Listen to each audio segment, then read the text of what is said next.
अस्सलाम वालेकुम काश्तकार भाइयों, आज की वीडियो में हम आपको बताने जा रहे हैं कि प्री इमरजेंसी हर्बिसाइड स्प्रे आपने किस तरह से एहतियात के साथ करनी है ताकि आपको बेहतर नताइज हों। याद रखें, प्री का मतलब पहले और इमरजेंसी का मतलब होता है अगाव, यानी जड़ी बूटियों के अगाव से पहले, ना कि फसल के अगाव से पहले। काश्तकार भाई याद रखें, प्री इमरजेंसी स्प्रे जो होती है फसल की काश्त के फ़ौरन बाद जो उसे कोशिश करें कि उस वक्त करते हैं। तो इस हवाले से आपने बहुत ही अहम आपको पॉइंट्स बताने वाले हैं, इनको मद्देनज़र रखते हुए आप स्प्रे करें ताकि आपकी जो स्प्रे है प्री इमरजेंसी वो पूरे नताइज दे। सबसे पहले बात याद रखें कि आपने ज़मीन की तैयारी बहुत अच्छी करनी है, इसमें ढीले नहीं होने चाहिए। अगर आपकी ज़मीन पर ढीले होंगे तो फिर आपको पता है प्री इमरजेंसी स्प्रे जो है मिट्टी के ऊपर करनी है, तो अगर मिट्टी अच्छी होगी, बारीक होगी, तो वो जो स्प्रे होगी ज़मीन के अंदर तक ऑब्ज़र्व होगी।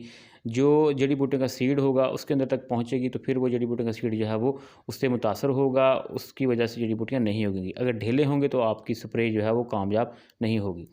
एक हो गया। दूसरी बात ये याद रखें कि आपने जब स्प्रे करनी है तो वो कोशिश ये करनी है कि बजाय कि फ़ौरन बाद करें। अगर नहीं कर सके तो 24 घंटे के बाद जो है स्प्रे करें, अगर नहीं कर सके तो 48 घंटे के बाद जो है स्प्रे करें। कोशिश ये करें कि आप 2 दिन के अंदर यानी 48 घंटे के अंदर स्प्रे लाज़मी कर लें। काश्तकार भाइयों, जो एक और अहम पॉइंट है वो है मॉइस्चर। ज़मीन का मॉइस्चर लेवल जो ज़मीन के अंदर है वो अच्छा होना चाहिए। वैसे तो लगाव के वक्त मॉइस्चर होता है, वतर होता है, तो स्प्रे की जाती है, क्योंकि उसी वतर ने उस स्प्रे को ज़मीन के ऊपर से बीज तक जो जड़ी बूटी का उस तक पहुँचाना है, तो फिर उसने अपना असर करना है। इसलिए ये नहीं है कि ज़मीन का वतर ख़त्म हो जाए और उसके बाद आप स्प्रे करें, उसके बाद फ़ायदा नहीं है। जो अगला अहम पॉइंट है वो है मकदार।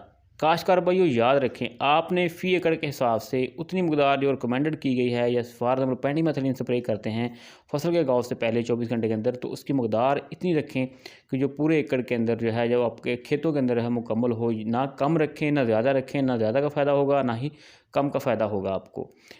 और सबसे अहम बात वो है नोज़ल। आपने नोज़ल जो है वो जो आपको रिकमेंड की गई है, जो फ्लैट फैन नोज़ल है, टी जेट नोज़ल है, जो आपको रिकमेंड की गई है उसके साथ स्प्रे करें, ताकि आपकी जो स्प्रे है ज़मीन के ऊपर अच्छी तरह से पड़े और ज़मीन के अंदर जो है वो ऑब्ज़र्व हो जाए। उसके बाद अगला पॉइंट जो है काश्तकार भाई याद रखें, स्प्रे जो है आप कोशिश करें कि सुबह के टाइम करें या बिल्कुल शाम के टाइम करें, ताकि जो शाम के टाइम जब आप करते हैं तो उससे औस के ज़रिए से जो है जो स्प्रे है वो ज़मीन के अंदर तक ऑब्ज़र्व होती है, तो वो जो जड़ी बूटी का सीड है उस तक पहुँचती है। अगला जो सबसे अहम पॉइंट जो हम आपको बताने जा रहे हैं वो बहुत ही अहम है। याद रखें काश्तकार भाइयों, हम अक्सर स्प्रे करते वक्त ये करते हैं कि स्प्रे करते हैं और उसके ऊपर आगे की तरफ जो है वो चलता है जो हमारा जो जो भी स्प्रे करने वाला बंदा होता है। तो काश्तकार भाइयों, ये सबसे गलत तरीका होता है। हमने जो स्प्रे करनी होती है वो हर खेल के ऊपर, पूरी ज़मीन के ऊपर चादर बिछानी होती है। तो जब हम ये काम करते हैं तो फिर अगर हम उसके ऊपर से ही गुजर जाएंगे तो हमारी चादर जो है वो टूट जाएगी।